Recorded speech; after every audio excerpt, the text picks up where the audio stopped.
Bonjour, nous allons aujourd'hui parler avec Suri Manfredi, champion du monde de lightweight WLC, qui était pratiquante donc de la MMA, auparavant de judo, que j'ai eu l'honneur d'arbitrer lors de 2 combats maintenant, un combat pour son championnat du monde justement de lightweight, et le second combat que j'ai arbitré pour elle, c'était donc en bare knuckle fighting ici à Phuket, en Thaïlande. Voilà, j'espère que vous avez apprécié cette petite interview. A tout de suite. Voilà, bonjour, je suis en compagnie donc de Suri Manfredi qui nous fait l'honneur et le plaisir de répondre à quelques questions. J'espère que ça va bien en Thaïlande. Bonjour à toi, bonjour à vous. Ben oui, ça va très bien, merci. Super, Merci de super. votre Est-ce que tu question. pourrais te présenter un peu pour ceux qui ne te connaissent pas encore? Alors, je m'appelle Suri Manfredi, je suis française, je vis en Thaïlande depuis 4 ans maintenant. J'ai déménagé pour ma carrière de boxeuse professionnelle en Muay Thai. Mhm. Et puis j'y suis restée parce que c'est là que je m'entraîne, c'est là que j'y fais la plus grosse partie de ma carrière professionnelle. Très très bien. Et est-ce que tu peux nous dire un peu comment tu es arrivé dans ce sport, vers quel âge tu as commencé Euh, alors, je- moi enfant, j'ai fait pas mal de judo. Mhm. Après, adolescente et jeune adulte, j'ai rien fait du tout. Et j'ai toujours eu envie de faire de la boxe quand j'étais enfant, n'importe, pied-point, boxe anglaise. Mais j'ai jamais eu l'occasion d'en faire. Et puis, j'avais quel âge? Ouais, je pense vers 25 ans, quelque chose comme ça. Je venais d'arriver en Roumanie et je devais y passer à la base qu'un seul hiver. Et je me suis dit, bah, qu'est-ce que je pourrais faire pour un peu apprendre le roumain, un peu me faire avec le pays pour le temps que j'y serai. Et je me suis dit, bah, c'est l'occasion d'essayer ce que j'ai toujours eu envie de faire. Et je suis allé dans une salle de MMA. Et c'est comme ça que j'ai commencé. Et depuis, j'ai jamais arrêté. Voilà. D'accord, J'ai donc tu juste as fait. commencé par le MMA en Roumanie. Tout à fait. Ah, c'est vrai que c'est pas banal, hein. Non, Voilà. c'est pas mal. Et donc, donc ma deuxième question, ce serait plus ou moins de, bon, quand tu as commencé, bon, tu as un peu expliqué déjà ce qui t'avait amené là. Qu'est-ce que tu en as retiré au fur et à mesure des entraînements, au niveau, que ce soit au niveau mental, au niveau physique, dans ton bien-être ou dans ta façon de vivre, qu'est-ce que tu en as retiré en fait? Ben, moi, il faut savoir, à ce moment-là dans ma vie, je faisais énormément la fête. Je voyageais à travers le monde et je faisais beaucoup la fête. J'avais vraiment une condition physique en dessous du moins 25. Du coup, au début, c'était vraiment dur, mais en fait, la seule chose qui me poussait à y revenir, c'est une intuition, un truc que j'avais envie d'essayer et c'était hyper dur pour moi, et physiquement et même en termes de gestuelle. Du coup, au début, c'était juste que j'aimais tout le challenge que ça représentait, les nouvelles odeurs, les nouvelles genres de gens que je rencontrais. Et au début, je pensais pas à la compétition, j'étais pas doué, j'avais rien qui pouvait m'amener à ça, mais j'avais juste envie de continuer, de m'accrocher. Petit à petit, j'ai commencé à avoir une meilleure condition physique qui faisait que je pouvais commencer à comprendre un peu plus le sport. Et là, j'ai eu envie de faire de la compétition, au moins une fois essayer, voire me tester. Et je suis tombée amoureuse de ce que de ce que c'est de faire de la compétition. Et voilà. Très bien, très bien. Et Donc voilà. Oui, quand on parle de compétition, maintenant tu as bien sûr un très gros niveau au niveau compétition et je pense que tu as quelque chose qui va se faire bientôt pour toi là. Tu en as parlé tout à l'heure. Qu'est-ce que tu pourrais partager ça avec nous? bien sûr, donc il y a quelques mois, j'avais annoncé pour les personnes qui me connaissent et qui me suivent que j'allais être le premier combat féminin étranger à avoir lieu au Lumpini, parce que le Lumpini ouvre ses portes aux femmes. Et avec les restrictions Covid, ça ne s'est pas fait, mais là, on est en train de voir parce que le Lumpini va réouvrir ses portes et le combat se fera normalement le 25 septembre pour une ceinture mondiale WBC. Voilà. Donc, grosse échéance. Très très bien.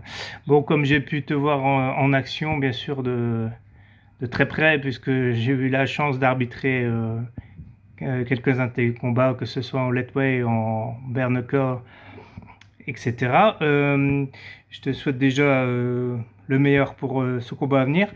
Est-ce que tu pourrais nous délivrer un petit message pour les jeunes qui se lancent et également, est-ce que tu pourrais citer des gens qui pour toi représentent des valeurs et qui t'ont inspiré, que ce soit dans le milieu des sports de combat martiaux ou bien autres, bien sûr, hein, ça ne doit pas être trop spécifique. Ben, déjà, le premier message, moi je crois que dans ma vie, pour à peu près plein de choix que j'ai fait, on m'a souvent dit de ne pas le faire. Et j'ai toujours suivi mes intuitions. Quand bien même, d'un point de vue extérieur, ça semblait dangereux, périlleux, tout ce qu'on veut, mais moi, intuitivement, je me disais non, c'est là qu'il faut que j'aille. Et je me suis jamais trompé. Et on m'a dit de ne pas faire de sport de combat non plus. Et voilà, je pense que pour les personnes qui connaissent un peu les détails de ma carrière, ben, je pense aussi que j'ai fait le bon choix. Donc la première chose, c'est de toujours suivre ses intuitions et que tout s'obtient dans la vie, Oui, ça obtient, oui. tout s'obtient avec beaucoup de sueur et beaucoup de travail. Il n'y a rien qui est donné et pour arriver à ces objectifs, c'est énormément de travail. Et donc de ne pas lâcher, de pas s'arrêter, de rien, ouais. Ouais. D'être prêt à mettre beaucoup de choses en branle et en sacrifice pour ses objectifs et pour aller là où on a envie d'aller. Eh oui, on vient au no pain no gain, hein, comme on dit. C'est pas un secret. C'est Mais pas un ça, c'est pas secret. que dans le sport, hein. Dans beaucoup de C'est choses, dans les relations, dans le travail, bien sûr. dans tout, c'est comme ça. Ouais, Ça ouais, ouais. dépend juste du niveau d'excellence qu'on se donne, enfin, du niveau qu'on veut. Et après, pour te répondre sur les personnes qui m'ont inspiré, je pense que j'ai jamais trop fonctionné moi dans ma vie avec les star systems.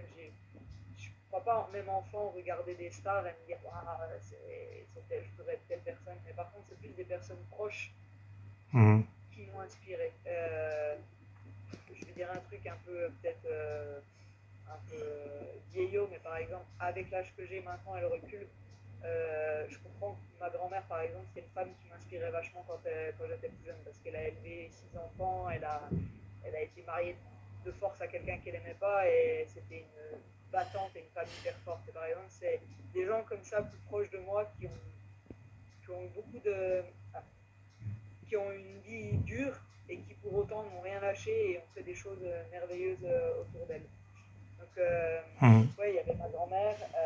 À l'heure actuelle, pareil, je vais dire un truc un peu vieillot, mais mes parents m'inspirent beaucoup. Mon frère, parce que je pense qu'il n'y a pas beaucoup de pays au monde où il n'est pas allé. Et il est très jeune et il fait des belles et grandes choses. Et ce truc de grande star system, pour moi, les gens sont trop loin pour que je m'y reconnaisse. Ouais. Et les gens proches, en fait, des héros dans notre quotidien, il y en a partout. Ouais, bien sûr. Et c'est ces personnes-là que je préfère regarder avec des grands yeux et m'inspirer que, comme tu disais tout à l'heure, des McGregor, que c'est un grand athlète. Oui, On bien sûr. crache pas dans la soupe, mais à part ces combats et de très loin ce qu'on voit sur Instagram, et ce qui est peut-être la partie la plus détestable de lui, c'est pas ce qui m'inspire, moi. Ah Voilà. ouais. Ouais, très bien, super tout ça. Ben voilà, on est bientôt à la conclusion. Est-ce que tu voudrais aborder un sujet ou est-ce que tu voudrais rajouter quelque chose, un petit message peut-être ou Eh ben, j'aurais deux choses à dire. Un petit message un peu parce que, bon là j'ai le sourire, tu et vous me voyez avec le sourire, mais en vrai il y a un mois en arrière j'avais vachement moins le sourire parce que ça fait bientôt 7 mois je crois que j'ai pas combattu parce que les restrictions sanitaires, les tyrannies de tous les gouvernements dans le monde. Et le plus dur pour un combattant, un sportif, c'est de ne pas pouvoir exercer son métier, s'entraîner. On ne fait pas du fitness, on est des athlètes du coup. Dire que ne pas lâcher en fait. Il y a des périodes qui sont longues, qui sont dures, mais c'est ceux qui s'accrochent qui seront récompensés. Et ça, bon, là on est dans le sport, mais en fait on peut vraiment le calquer à tout dans la vie. Du coup, quand vous avez quand on a un but, un objectif, il faut pas s'arrêter parce qu'il y a des obstacles en route. Quoi. Et en tout cas, quand les choses arrivent, elles sont d'autant plus délectables et plaisantes que quand on les a tout le temps en permanence un peu plus dans le deck. Voilà. Super, super. Eh ben, écoute, moi je voulais te remercier personnellement parce que je sais que bon, tu t'entraînes beaucoup et que ton temps est compté et qu'il est précieux. Et puis voilà, bah écoute, j'espère que ça aura inspiré et que ça aura peut-être donné des idées, des bonnes idées surtout aux personnes qui veulent se lancer là-dedans et que c'est un tout, que c'est pas seulement que de la dépense physique et de l'entraînement, mais aussi beaucoup de mental, beaucoup de volonté, et puis voilà, on en a besoin un peu dans la vie. Donc un grand merci à toi, et puis Merci j'espère te revoir bientôt, que ce soit sur le ring ou dans une cage ou ailleurs d'ailleurs. Et puis ben prends soin de toi, prépare bien le combat, et puis on se dit à bientôt alors. Merci, à bientôt. Et oui, c'est sûr que tu me reverras très prochainement dans un ring, sur une cage, sur un tatami, un peu partout. En tout cas, toi aussi, prends soin de toi, prenez soin de vous, tout le monde, et puis à très bientôt. Merci. Merci.